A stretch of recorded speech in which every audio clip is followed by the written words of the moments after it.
வணக்கம்.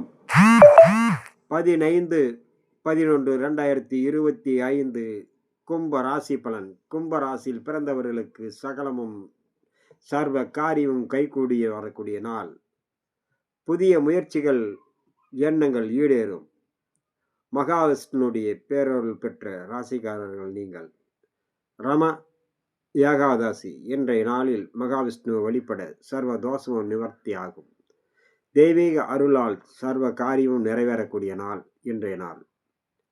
உங்களுடைய குல தெய்வத்தினுடைய வீட்டில் மூதாதையர்கள் முன்னோர்களை வழிபடுவதன் மூலம் நினைத்த காரியம் நிறைவேறும், எண்ணங்கள் ஈடேறும், புதிய முயற்சிகள் கை கொடுக்கும், தொழில் அபிவிருத்தி, நல்லோர்களுடைய ஆதரவும் நன்மதிப்பும் கிடைக்கக்கூடிய நாளாக இன்றைய நாள் அமையக்கூடும்.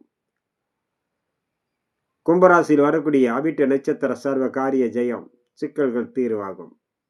சதயம் உடல் சோர்வு, மனசோர்வு இருக்கும். உடல் பராமரிப்பில் சற்று கவனம், நிதானம், பொறுமை தேவை. புரட்டாதி அனைத்தும் சாதகமாக நடக்கும். நினைத்தது நிறைவேறும். தொழில் அபிவிருத்தி, உடல் சோர்வு, மனசோர்வு நீங்கி உடல் சற்று புத்துணர்ச்சியோடு தைரியம், தன்னம்பிக்கை உருவாக்கக்கூடிய நாள். மேல் அதிகாரிகள், கீழ் பணிபுரிபவர்கள், உயர்கல்வி படிப்பவர்கள், ஆரம்ப கல்வி படிப்பவர்கள், வேலை தேடுபவர்கள் அனைவருக்கும் ஒரு நல்ல முன்னேற்றமான நாளாக இன்றைய நாள் அமையக்கூடும். பூரட்டாதி நட்சத்திரம் கும்பராசி நண்பர்களுக்கு. அடுத்ததாக நம்ம காண இருப்பது மீனராசினன் ராசி பலன். மீனராசியில் பிறந்தவர்களுக்கு சகலமும் கைகூடி வரும். தெய்வீக அருள் கடாட்சம் கிடைக்கும். அதே நேரம் பொறுமை, நிதானம், பக்குவம் அவசியம் தேவை.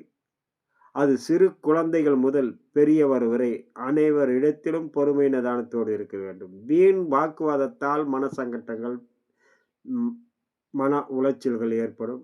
அதனால் தர்ம சங்கட்டங்கள், ஒரு தொழிலில் ஒரு பிடிமானம் இல்லாத ஒரு மனநிலை உருவாகும். அதனால் வீண் வாக்குவாதத்தை முழுக்க தவிர்த்தால் சர்வ காரியமும் நிறைவேறக்கூடிய நாளாக இன்றைய நாள் உங்களுக்கு அமையக்கூடும். மீனராசியில் வரக்கூடிய பூரட்டாதி 4ஆம் பாதம் சகல காரிய ஜெயம். உத்திரட்டாதி அனைவரிடத்திலும் பொறுமை, நிதானம், கவனத்தோடு இருக்க வேண்டும். வீண் வாக்குவாதத்தை தவிர்ப்பது மிக மிக நன்று. ரேவதி நினைத்தது நிறைவேறும். தெய்வீக அருளால் சர்வ காரியம் நல்லோர்களுடைய ஆதரவாலும் மிகவும் சிறப்பான நாளாக அமையக்கூடும் இன்றைய நாள் ரேவதி நட்சத்திரக்காரர்களுக்கு.